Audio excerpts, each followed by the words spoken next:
public service complaints in England have soared by more than a third since 2016, according to a study. I'm going to read into this more from The Guardian, you guys. Let's go.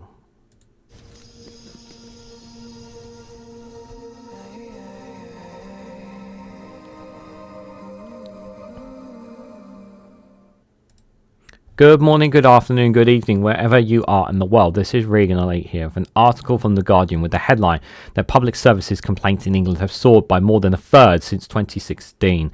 Written complaints about the Department of Work and Pensions doubled, while prisons, the NHS and higher education experienced a big increase.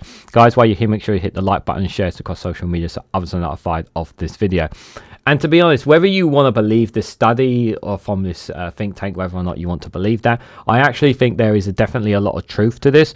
And my best way to describe this is imagine yourself ever having to need to contact the HMRC about your tax issues, or imagine you having to contact the Department of Work and Pensions about your pensions or something about your disability benefits, whatever experience it is, or trying to get in contact with local authorities when it comes to certain public service issues. All of these things, just think about all of them since 2016. Have you found them to be more difficult to get in contact with them than you have been before? In any of these departments, whether it's healthcare, pension, whatever public body that you think of in your mind. Yeah, do you think that they've been worse off? Some of you will probably agree with me that yes, they have been worse off. Now, why have they been worse off? Well, there's a lot of factors. There's a lot of things have happened since 2016, to be fair. There was, of course, back in 2020, we had the COVID pandemic, where a lot of things got shut down, really. A lot of things were quietened down. Obviously, the NHS, NHS, you can kind of can't really throw too much mud at them during the pandemic because they were quite overwhelmed already. So complaining about the complaints about public service there, I think that's a bit harsh considering what the NHS had to go through during the coronavirus pandemic. So I think you can let that one slide a little bit. But there was something that happened in 2016 since then as well, and that was Brexit. I don't think Brexit is a direct consequence of our public service complaints rising. Someone may try to make that link, but I'm going to say, nah, I don't think that's a direct consequence. It's really down to government and how governments fund our public services and how they manage calls and complaints and how they deal with them appropriately. That's the norm. It's no different to a customer service. When you are being contacted for a customer service complaint and you need to speak to somebody, it is how they respond to you and how they speak to you. 9 times out of 10 now, whenever it comes to those things, do you know what normally happens? You end up speaking to a bot or a phone dial, or you listen to an automatic chat box, because rather than putting you in front of a person, and they always try to direct you towards some simple basic questions and answers as opposed to actually answering the question themselves, because they don't want to waste human contact time speaking to you. But there are situations where there is absolutely no other way except to speak to a human, where they need a human to respond to their needs. And that is something that I believe down the road, as we ever increase in when it comes to artificial intelligence and enhancing technology, that is something that I'm sure that will start getting more and more incorporated into public service, dealing with public service with more tries to come in as time goes on, when it comes to not just the public service complaints, but responding to calls and emails in general as well.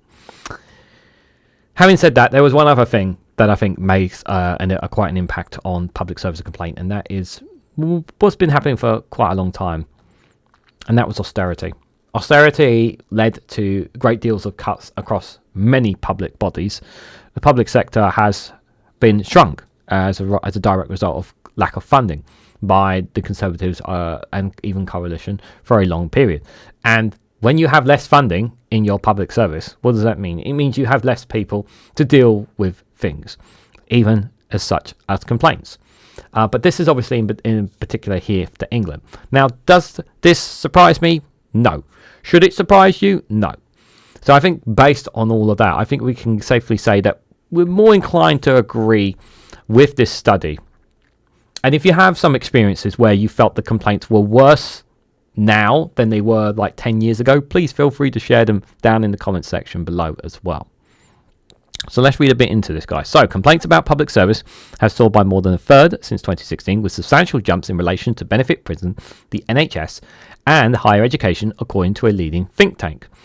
So Demos, a cross-party organisation, found that between 2015 and 2016 and 2023 and 2024, complaints across key public sectors have increased steadily by ever more than 100,000, from 309,000 to 758 to 429,624, aside from a sharp drop during the pandemic. Yes, as I said, pandemic, you can't really say too much about that. Now, it's said that complaints about the Parliament for Work and Pensions doubled over this period. About higher education rose by 70%.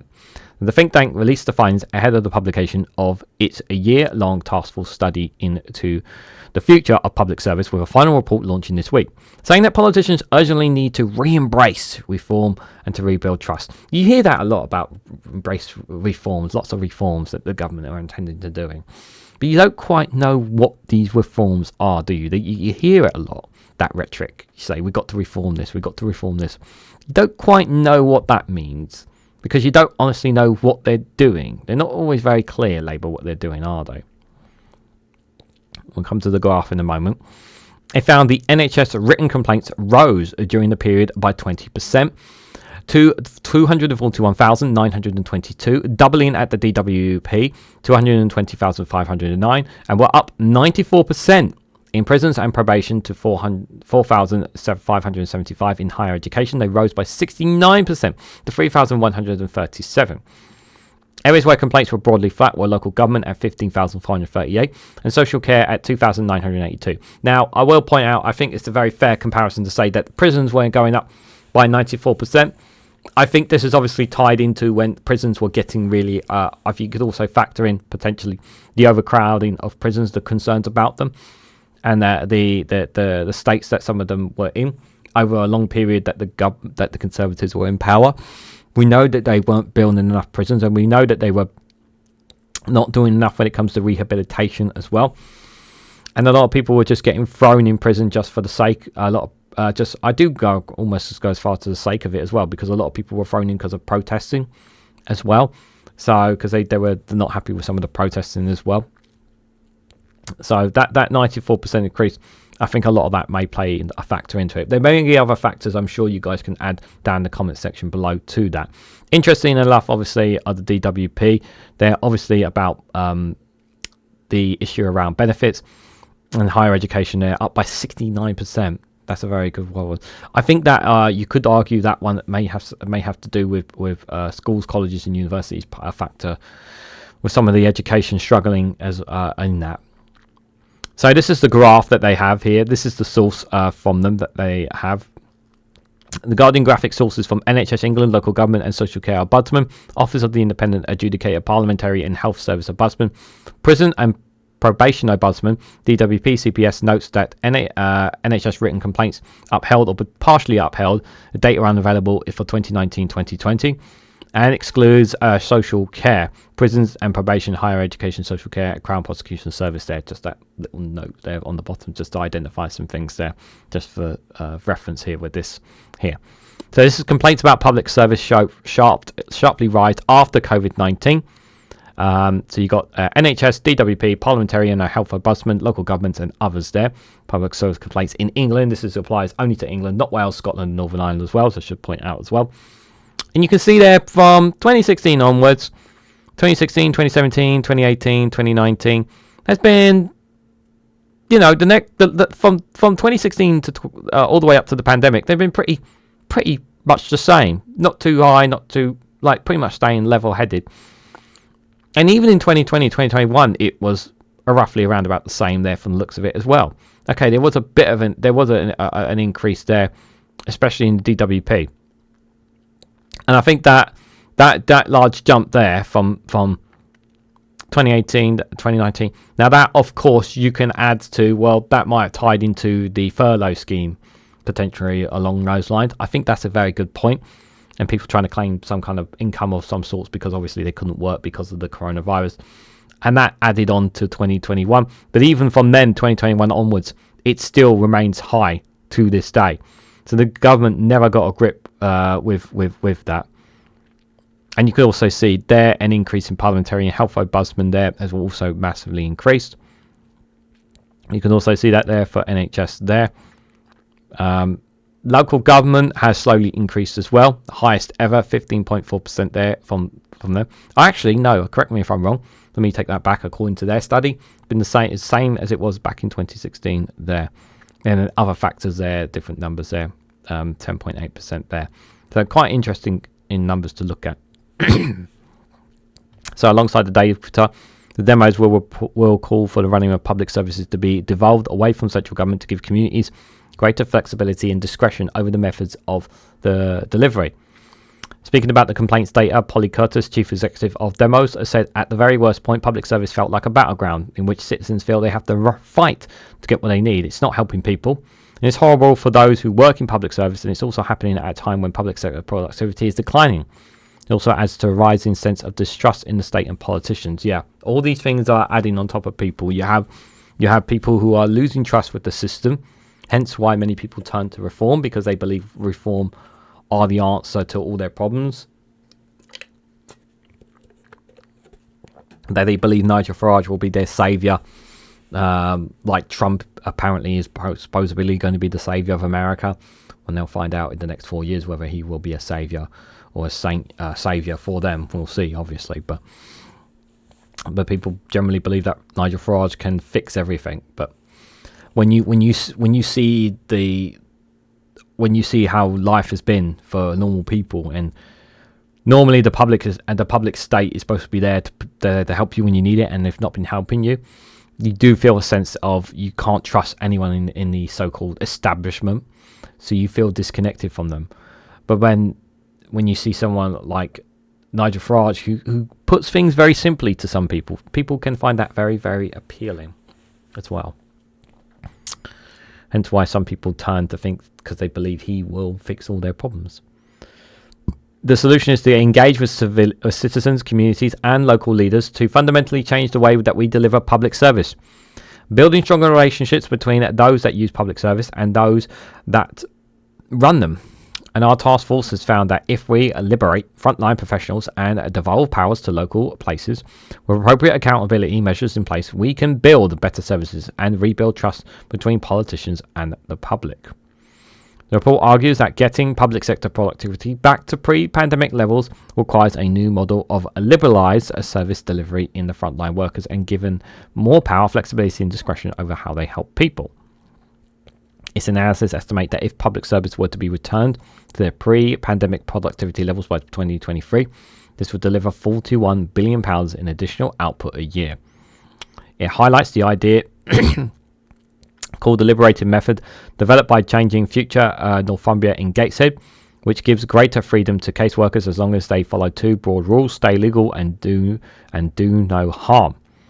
The task force was advised by experts including Victor Abdelwang, chair of the NHS Confederation, Simon Finn, the former Deputy Chief of Staff to Boris Johnson, Patrina Hewick, a former Labour Health Secretary, and Jonathan State, a former Permanent Secretary to the Department of Education.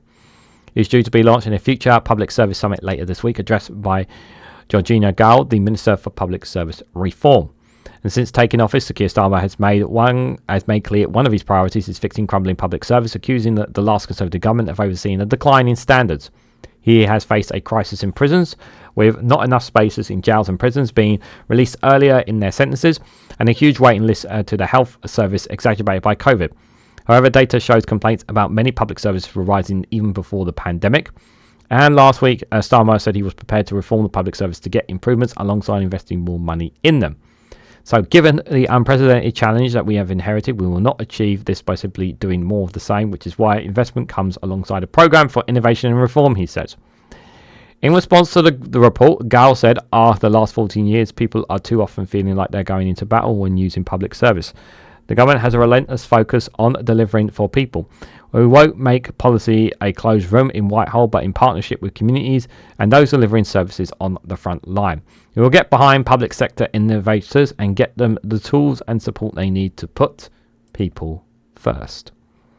But will they put people first? I get a lot of complaints, a lot of very anti-Labour Labour comments in them. That really some people honestly think that everything is worse off because of Labour, when the reality is they're worse off because of the Conservatives.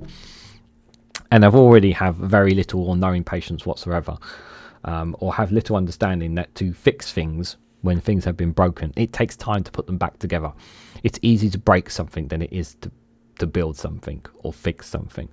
But obviously some people don't understand that. Now, it's entirely plausible to say that Labour are not going to undo everything that the Conservatives have done over the last 14 years. Let's be serious. But I would like to think that perhaps in the next several years, that some of us, not everyone, but some people will feel better off. But time will tell on that. Now, as for this, public service complaints are really, really important, and it's really, really ideal that they try and get on top of this as much as they possibly can. Like I said, I do think that rather than just throwing lots of bodies on phone calls and whatnot to deal with customer complaints, I do think they are going to turn more to artificial intelligence to help them deal with some of these situations, as opposed to getting more calls and that. That's what I believe they will go down. They may get some more in certain departments, but they will try to use more AI technology in order for them to deal with more appropriated calls. That's the direction that I see the government heading down when it comes to dealing with any kinds of issues around public service now, because they want bots or computers to deal with some of these things rather than the need of humans, and humans should generally be a last resort. And it makes sense from a time perspective on the work as well. And it could potentially save, and if it proves to be more successful, that AIs have found to help deal with more complaints than in some of these departments, then it could save costs as well. But there's also the added thing that some people will rightly point out, also leads to some people losing their jobs as well, which is something that we should all be greatly concerned about. Well, what do you guys think? What do you guys make of this survey? What do you guys make about public service complaints in England in particular? You can reference other nations in the UK, Wales, Scotland, Northern Ireland, if you want for preference there. But what do you think about them in general? Have they actually gotten worse? Have you tried them yourselves and you found them to be more unhelpful? Let me know your thoughts and more on this story down in the comment section below. If you haven't already, please hit the like button. Greatly appreciated. Share this across social media so others are notified of this video. If you haven't subscribed already, please consider subscribing, because it really does help support the channel. If you want to go one step further and financially support me and the work that I do here, you can do so by becoming a YouTube member for as little as 99p, or join me on Rumble or Patreon for exclusive content on those platforms. So thank you all so much for watching, and I hope to catch you all very, very soon.